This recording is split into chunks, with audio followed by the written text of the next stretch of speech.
guest. And I will ask to start first with Gian Domenico Picco, just to have a brief first glance. The book first. You want to start? Okay, so let's have from Maurizio a brief presentation on the book, and then we will have like a conversation, and anybody that wanna make question after, we will have Q&A session. Thank you, Francesco. Thank you, Francesco. Trying to make it work. Thank you, Francesco. Thank you, Gianpaolo, Gianni Picco, and all of you for being here, taking time to join us this evening. I know many of you from many years. I understand how important it is to have you here with us to discuss, to debate this issue. Why I did the book? The book came out by actually a surprise that I had. I was posted in the US for 14 years, and when I was assigned to the Middle East, based in Jerusalem with an office in Ramallah, but basically the first assignment that I got from my editor was, Maurizio, go around, do some scouting in the region, in the area, and listen what the people speak about. What are the topics? And so I went in several places. In one of these, it's a small town in South Jordan. It's called Ma'an. It's actually the town from where Lawrence Darabia started the Arab revolt. And I went to speak with the mayor of Ma'an. Now, the mayor of a Jordanian city usually is, let's say, it's there because there is a kind of agreement with the central authority of the kingdom. And he received me. He said, Mr. Molinari, you're welcome in Bilad al-Sham. And I said, I didn't know what was Bilad al-Sham. And I said, well, you mean the Kingdom of Jordan? He said, no. The mayor of Man, he told me, no, this is not the Kingdom of Jordan. This is Bilad al-Sham. So I started from there. I asked him what Bilad al-Sham was. And the answer that I got in that moment was the same kind of answer that in the following days I got from many different people, academic, scholars, people in the market, the identification with this old homeland of the old Levant, the old East, whose origin basically was in the time of Muhammad, when the Muslim world was divided in three big countries. One was Bilad al-Sham, the Levant area, one was Bilad al-Hijaz, the modern time today is the Arabic Peninsula, and then the Maghreb, I mean Egypt, the land of Nilus.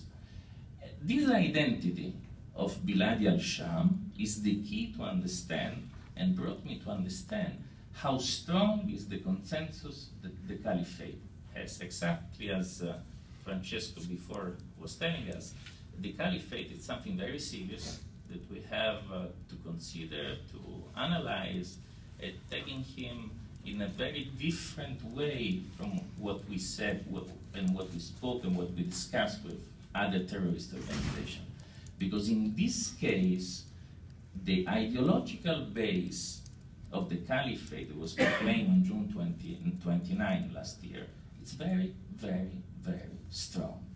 And what this is this strong feeling of a lot of people living in the countries that composed at that time Bilad al-Sham, the modern time today are Iraqi, Jordan, Lebanon, the Palestinian territories, Israel, Iraq. I mean, in these places, people still feel this original identity in common and very strong. And the identification with this original identity is stronger than the identification with the modern time states. Nobody is proud to be Jordanian. This is the real truth. Nobody is, I mean, but to be proud of the heritage of Bilad al-Sham is something very common.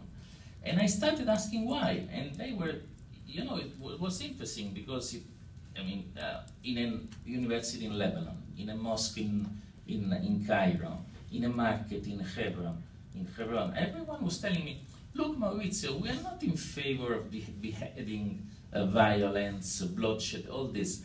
But when they say that we are all one people, the Caliph, he's right. We really belong to the same homeland. We speak the same language, we eat the same food. And we were divided. We were basically destroyed as a common identity by Sykes-Picot. The original agreement was made by the Western powers plus Russia after the end of World War I. And then this idea to split, to divide the original Arab country started with Sykes-Picot, went on with the Balfour Declaration, and then with the creation of State of Israel, and then with the Oslo Agreement. I mean, including the idea of the new Palestinian state, possible new Palestinian state. It's only this fragmentation of the original Bilad al-Sham by the foreign Western powers that want to destroy our identity and our strength. So we want to get back together. Now, why now?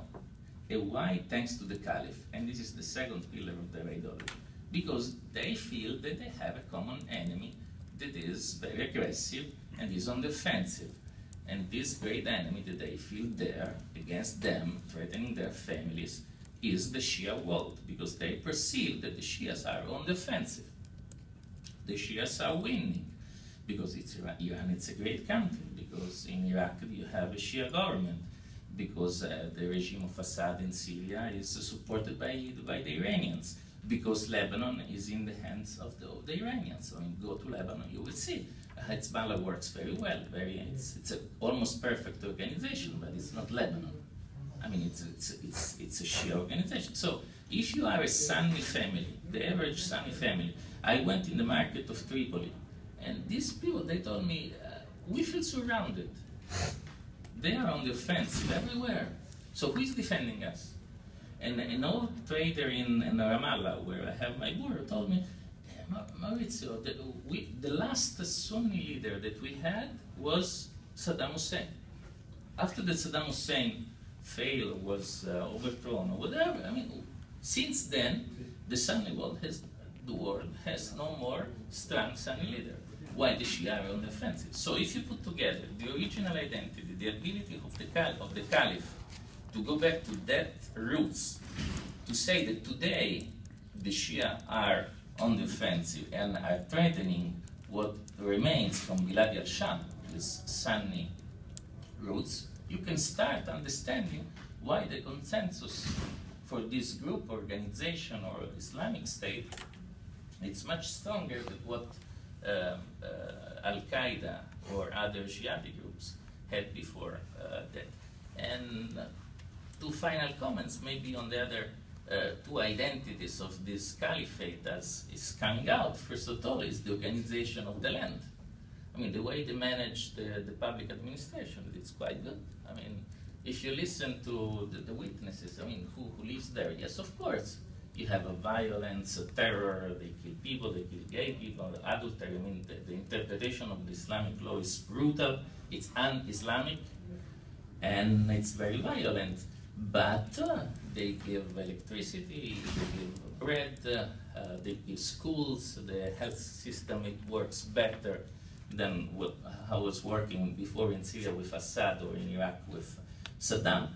And so, from their point of view, we consider the point of view of about a population of about 12 million people that lives in this huge area that starts at the periphery of Aleppo and arrives almost in Baghdad, they will tell you, yes, they are barbarians, but at the end of the story, with them, our daily life, it's maybe better than what was before with Saddam and Assad. So this is the first point is the ideology.